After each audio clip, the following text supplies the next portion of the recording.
کہا جاتا ہے نا جیسے عوام ہوں ویسے حکمران، یہ نری بکواس، یہ کوئی حدیث نہیں ہے۔ عوام خراب ہوتے ہیں تو ان کو اچھا بنانے کے لیے حکمران ہوتے ہیں، اور عوام اگر اچھے ہوں اور ان کو برا بنانے میں بھی حکمرانوں کا کردار ہوتا ہے۔ روزہ رکھنا، حج پر حج ٹھکانا، یعنی حج پر حج کیے جانا، یہ تقویٰ نہیں ہے۔ حاجی کرے جاؤ، روزہ حبیب پاک صلی اللہ تعالی علیہ وآلہ وسلم کی جالی کے قریب تمہیں لے جایا جائے، کعبہ شریف کے اندر سے تمہیں گزارا جائے، اور اقتدار پر بیٹھو تو ظلم کرو، بے انصافی کرو، تو یہ تقویٰ نہیں ہے۔ ہر ایک پر غداری کا فتویٰ لگا دینا درست نہیں ہے۔ اٹھنے کی، جن کے اندر شعور پیدا ہونے کی، جن کے اندر سر اٹھانے کی توقع ہوتی، تو ان کو وہ یذبح ابناءہم، ان کے بیٹوں کو، ان کے جوانوں کو، ان کے مردوں کو قتل کرواتا، ذبح کرتا۔ جس کی حکومت میں کوئی شخص قتل ہو جائے تو وہ اس قتل کا ذمہ دار ہوتا ہے۔ سب سے بڑا جو حکمران ہے نا،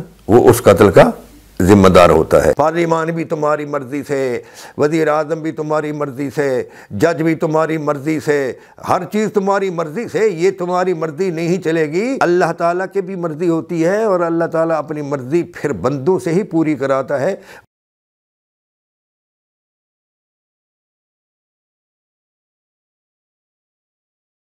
احمدہ ونصلی ونسلم علی سیدنا و مولانا محمد وعلی آلہ واصحابہ اجمعین، اما بعد فاعوذ باللہ من الشیطان الرجیم، بسم اللہ الرحمن الرحیم۔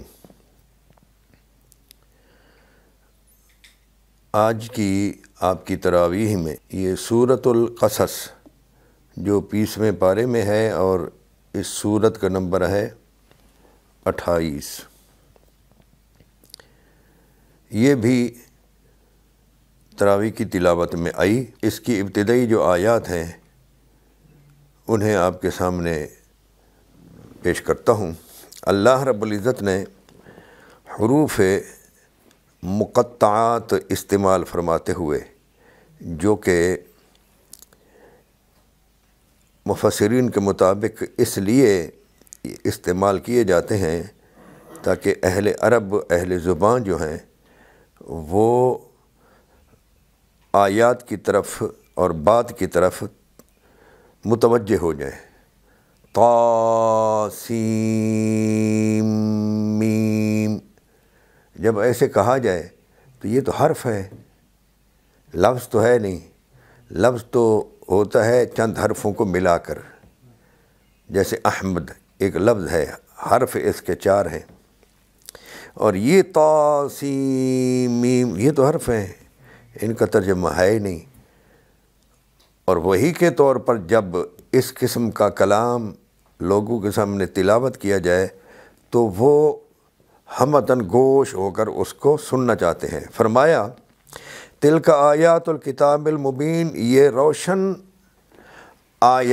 کتاب کی آیات ہیں، واضح کتاب کی یہ آیات ہیں۔ اور ان آیات میں اللہ تعالیٰ فرماتا ہے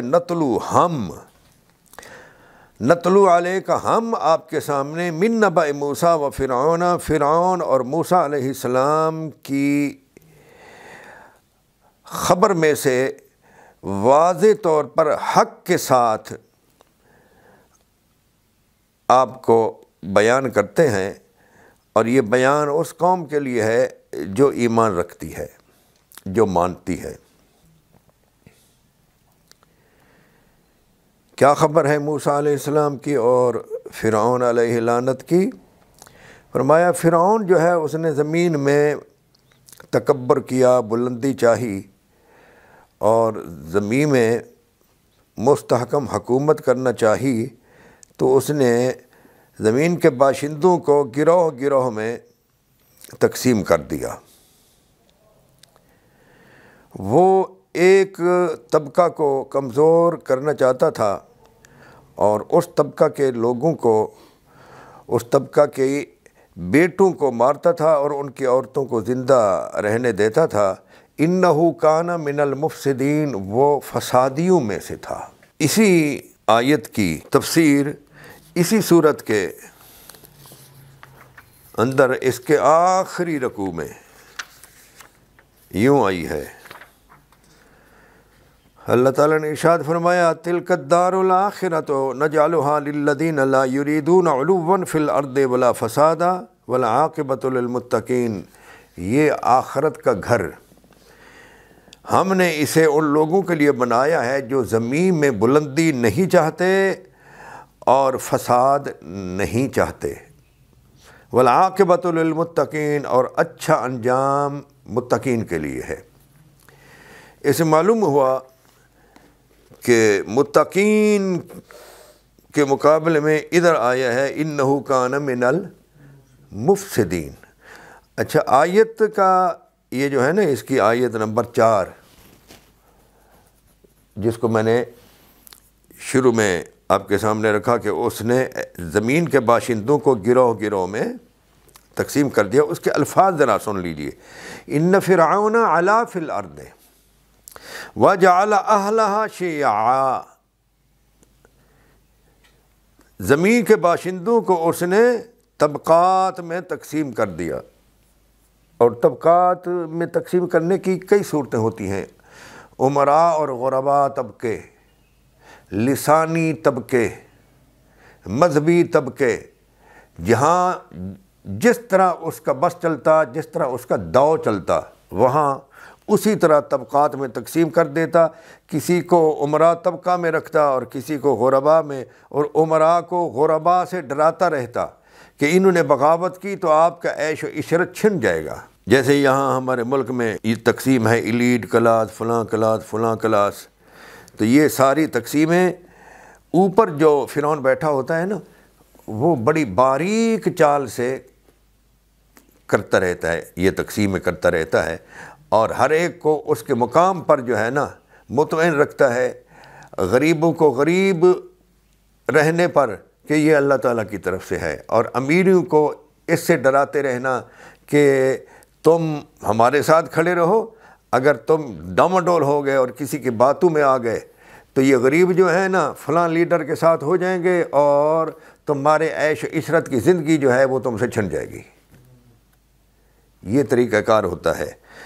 تو آگے اللہ تعالیٰ نے فرمایا ہے کہ اپنے اس مذموم مقصد کو وہ پورا یوں کرتا تھا کہ جن سے اٹھنے کی، جن کے اندر شعور پیدا ہونے کی، جن کے اندر سر اٹھانے کی توقع ہوتی، تو ان کو وہ یذبح ابناءہم، ان کے بیٹوں کو، ان کے جوانوں کو، ان کے مردوں کو قتل کرواتا، ذبح کرتا۔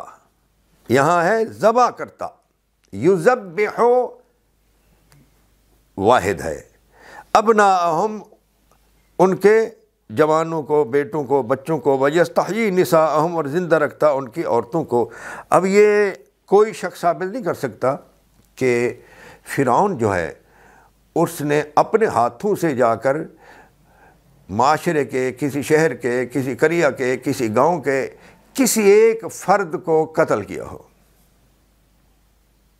یہ تاریخ میں یا قرآن کی تفسیر جو ہے وہ حدیث ہے، حدیث میں کوئی شخص نہیں دکھا سکتا، نہ قرآن کے کسی اور مقام سے دکھا سکتا ہے کہ مباشرتاً یعنی براہ راست اس کے ہاتھ سے کوئی شخص قتل ہوا ہو۔ لیکن حکومت اس کی تھی۔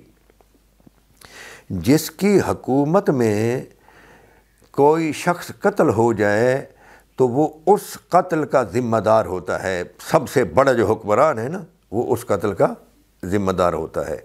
جب ہم کہتے ہیں نا جی کہ حضرت عمر رضی اللہ تعالیٰ عنہ فرماتے تھے کہ اگر دجلہ کے کنارے پر ایک کتا بھوک سے مر جائے تو میں اس کا، بولیے، جواب دہ ہوں، اس کا ذمہ دار ہوں۔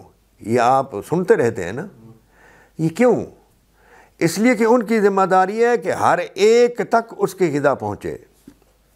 اب ایک شخص جو ہے وہ عدالت کے احاطہ میں، کچہری کے احاطہ میں مارا جائے یا مر جائے یا خودکشی کر لے، ہاں جی، تنسوزی یعنی اپنے آپ کو آگ لگا دے، تو کیوں؟ اکثر تو اس وقت اپنے آپ کو کوئی شخص آگ لگاتا ہے، جب اسے انصاف نہیں ملتا۔ اب انصاف کیوں نہیں ملتا؟ شہر کی کچہری میں انصاف اس لیے نہیں مل رہا کہ اوپر کی عدالت میں انصاف نہیں ہے، جو ججز ہیں ان پر گرفت نہیں ہے بڑے ججوں کی، اور بڑے ججوں کی گرفت ان پر اس لیے نہیں ہے کہ بڑے جج خود کرپٹ ہیں، اور وہ کرپٹ اس لیے ہیں کہ انہیں کوئی کرپٹ بناتا ہے۔ اس طرح پورا نظام اوپر سے، خرابی اوپر سے آتی ہے، اور ہمیشہ بھلائی بھی، اچھائی بھی، خیر بھی اوپر سے آتی ہے، نیچے سے نہیں جاتی۔ یہ جو کہا جاتا ہے نا جیسے عوام ہوں ویسے حکمران، یہ نری بکواس ہے، یہ کوئی حدیث نہیں ہے۔ عوام خراب ہوتے ہیں تو ان کو اچھا بنانے کے لیے حکمران ہوتے ہیں، اور عوام اگر اچھے ہوں اور ان کو برا بنانے میں بھی حکمرانوں کا کردار ہوتا ہے، جہاں نا انصافی ہوئی۔ اب دیکھیے آج کل جو ہم بیان کر رہے ہیں یہ ہے تو ہمارا 20واں پارہ، چونکہ ہم نے تو 21 اس کو رمضان کو ختم کرنا ہے، اس لیے ہم زیادہ پڑھ رہے ہیں، اور آج ہمارا یہ 20واں پارہ ہے۔ ایک دو روز قبل غالباً 2 یا 3 روز ہو گئے یہ جو جعفر ایکسپریس کا حادثہ ہوا، یہ کہاں ہوا ہے؟ بلوچستان میں۔ ہاں، یہ کیوں ہوا؟ آپ غور کریں۔ اس لیے ہوا کہ وہاں کے لوگوں کو انصاف نہیں مل رہا۔ اب یہ واقعہ اگر ہوا ہے اور اس میں کسی غیر ملک کے باشندے بھی یا کوئی غیر ملک بھی اس میں شامل ہو، تب بھی قصور ہمارے حکمرانوں کا ہے۔ آپ کہیں گے وہ کیسے؟ اس لیے کہ جب وہاں کے لوگوں کو انصاف نہیں ملتا، وہ مایوس ہوتے ہیں اور وہ کچھ کر نہیں سکتے، تو پھر وہ کسی اور طاقت کو بھی دعوت دے دیتے ہیں، اور جو دوسری طاقت ہوتی ہے غیر ملکی طاقت، وہ تو ویسے طاق میں رہتے ہیں کسی ملک کے خلاف۔ تو جب اندر سے کچھ لوگ مل جائیں، اور وہ لوگ اس لیے ملتے ہیں کہ مایوس ہوتے ہیں، ہر ایک پر غداری کا فتویٰ لگا دینا درست نہیں ہے۔ جب سے پاکستان پیدا ہوا ہے وہ اس کی زندگی ہے 73-74 سال، تو اس ملک میں انصاف قائم ہی نہیں ہو سکا، منصفانہ تقسیم نہیں ہو سکی۔ قرآن پہلے کہہ چکا ہے کہ لا یکون دولۃ بین الاغنیاء منکم، یہ دولت جو ہے یہ تمہارے اغنیاء کے درمیان ہی نہ گردش کرتی رہے۔ آخر کیوں؟ وسائل ان کے استعمال پنجاب کرے، اور میں خود پنجابی ہوں، پنجاب میں بیٹھا ہوں، تو یہ درست نہیں ہے۔ جو قوت بھی ملک میں برسر اقتدار ہے شروع سے لے کر اب تک، وہ قوت عدل سے دور ہے، انصاف سے دور ہے، عدل نہیں کر رہی۔ جب عدل نہیں کر رہی تو اچھا انجام بالکل نہیں ہو سکتا ملک کا، اس لیے کہ قرآن میں ہے وَالْعَاقِبَةُ لِلتَّقْوَىٰ، اچھا انجام تقویٰ کا ہے۔ اور آگے فرمایا کہ یہ گھر یعنی آخرت کا گھر جو ہے یہ ان لوگوں کے لیے ہے جو زمین میں نہ تو بلندی چاہتے ہیں اور نہ فساد، وَالْعَاقِبَةُ لِلْمُتَّقِينَ، اور اچھا انجام متقین کا ہے، بچنے والوں کا، تقویٰ والوں کا، پرہیزگاروں کا، اجتناب کرنے والوں کا۔ اجتناب کہتے ہیں برائی سے بچنا، نا انصاف سے بچنا، ظلم سے بچنا، یہ تقویٰ۔ نماز پڑھنا، روزہ رکھنا، حج پر حج ٹھکانا، یعنی حج پر حج کیے جانا، یہ تقویٰ نہیں ہے۔ اب حج ہی کرے جاؤ، روضہ حبیب پاک صلی اللہ تعالیٰ علیہ وآلہ وسلم کی جالی کے قریب تمہیں لے جایا جائے، کعبہ شریف کے اندر سے تمہیں گزارا جائے، اور اقتدار پر بیٹھو تو ظلم کرو، بے انصافی کرو، تو یہ تقویٰ نہیں ہے۔ تقویٰ برائیوں سے بچنے کا نام ہے۔ اسی لیے یہاں بھی تقویٰ، ادھر فرمایا وَلَكُمْ فِي الْقِصَاصِ حَيَاةٌ يَا أُولِي الْأَلْبَابِ لَعَلَّكُمْ تَتَّقُونَ۔ قصاص، بدلہ لینا جو ہے اے عقل والو، یہ اس میں زندگی ہے تاکہ تم متقی بنو۔ ہر جگہ تقویٰ، وَالْعَاقِبَةُ لِلتَّقْوَىٰ، اچھا انجام تقویٰ کے لیے۔ وَالْآخِرَةُ عِنْدَ رَبِّكَ لِلْمُتَّقِينَ، آخرت تیرے رب کے نزدیک ہے ہی متقین کے لیے۔ تو متقین کی ضد جو ہے وہ مفسدین ہے، اور پاکستان میں بدقسمتی سے اچھے لوگوں نے پاکستان بنایا، سیاستدانوں نے پاکستان بنایا، پڑھے لکھے لوگوں نے بنایا، کسی فوجی نے پاکستان نہیں بنایا، یاد رکھنا۔ فوج کی قوت کے بل بوتے پر یا قوت کی بدولت یہ ملک وجود میں نہیں آیا. یہ اس ملک کو عقل مندوں نے بنایا ہے، دانشوروں نے بنایا ہے، سیاستدانوں نے بنایا ہے. وہ بنا کر بیچارے زیادہ عرصہ نہیں رہ سکے. اس کے بعد یہ ملک ظالم ہاتھوں میں چلا گیا. نماز پڑھنے والے ظالم ہاتھ، اسلام کا نام لینے والے ظالم ہاتھ، قرآن پڑھنے والے ظالم ہاتھ، جو سارے وسائل پورے ملک کے جہاں جہاں بھی ہیں سمیٹ کر اپنے ہاں لانا چاہتے ہیں. اور کچھ مقتدر اور تاجر لوگ اور ان کے کچھ گماشتہ لوگ جو ہیں ان تک یہ وسائل محدود رکھنا چاہتے ہیں. تو آپ دیکھیں جو وہاں قتل ہوا، وہ جس کے ہاتھوں بھی ہوا، اس کا سبب ناانصافی ہے. کیا ہے؟ ناانصافی کا سبب جو ہے وہ مقتدر قوت ہے، اقتدار والی قوت جو اوپر بیٹھی ہوئی ہے. یعنی ہمارے ملک میں یہ حالت ہو چکی ہے کہ ہم تاریخ بھی اپنی مرضی سے لکھواتے ہیں، جج بھی ہم اپنی مرضی سے بٹھاتے ہیں، اور ان سے فیصلے بھی ہم اپنی مرضی سے کرواتے ہیں.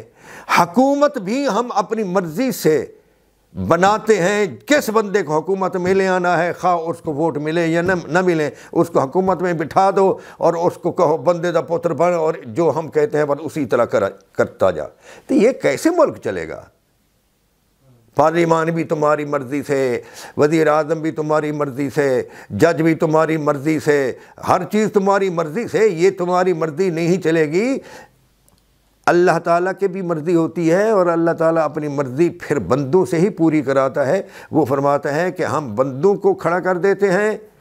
اسی میں آپ نے یہ جو سنا نا، اسی میں آگے ہے وَنُرِيدُ أَن نَّمُنَّ عَلَى الَّذِينَ اسْتُضْعِفُوا فِي الْأَرْضِ، جس میں فرعون کے ذبح کرنے کا ذکر تھا نا، کہ ذبح کرنے کا فاعل فرعون ہے. وہ چوتھی آیت ہے سورۃ القصص کی. اگلی 5ویں آیت جو ہے اس میں یہ ہے کہ ہم نے ارادہ کیا کہ ہم جو کمزور لوگ ہیں ان کو حکومت دیں اور ان کو لیڈر بنائیں. وَنَجْعَلْهُمُ الْوَارِثِينَ، اور زمین کا وارث ان کو بنائیں. وَنُمَكِّنَ لَهُمْ فِي الْأَرْضِ، اور انہیں زمین میں حکومت دیں. وَنُرِيَ فِرْعَوْنَ وَهَامَانَ وَجُنُودَهُمَا مِنْهُمْ مَا كَانُوا يَحْذَرُونَ، اور فرعون کو، حامان کو اور ان دونوں کے لشکر کو وہ وقت دکھلا دیں جس وقت سے وہ گھبرایا کرتے ہیں.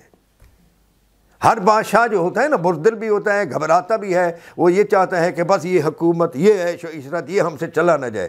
اللہ تعالیٰ نے فرمایا ہم نے چاہا کہ نَسْتُضْعِفُوا فِي الْأَرْضِ، جو کمزور لوگ ہیں ان پر احسان فرمائیں، انہیں اٹھائیں، اور جو اس وقت طاقت میں بیٹھے ہوئے ہیں ان کا تحت ناز کر دیں، ستیہ ناز کر دیں، اور پھر ان سے حکومت چھین کر کمزور لوگوں کو دے دیں.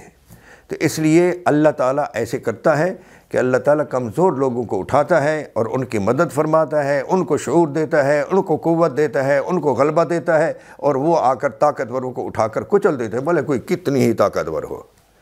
تو اس لیے ہم یہ کہتے ہیں کہ جو بھی اس وقت 2025 کے رمضان شریف میں ہم بیٹھے ہوئے ہیں، اس وقت جو بھی طاقتور لوگ ہیں اور جو حکمرانی کر رہے ہیں اور وہ قرآن بھی بہت پڑھتے ہیں، انہیں چاہیے کہ وہ غور کریں کہ وہ کیا کر رہے ہیں. وہ ہمیشہ نہیں رہیں گے، وہ خدائی طاقت نہیں رکھتے. اللہ تبارک و تعالیٰ سے دعا ہے کہ وہ ہمیں اپنے حبیب پاک صلی اللہ تعالیٰ علیہ وآلہ وسلم کی طفیل کتاب و سنت میں غور کرنے کی توفیق عطا فرمائے، اور زمین میں رہتے ہوئے فرعونی صفات کا حامل بننے کی بجائے محمدی صفات اور خلفائے راشدین کی صفات اپنانے کی توفیق عطا فرمائے.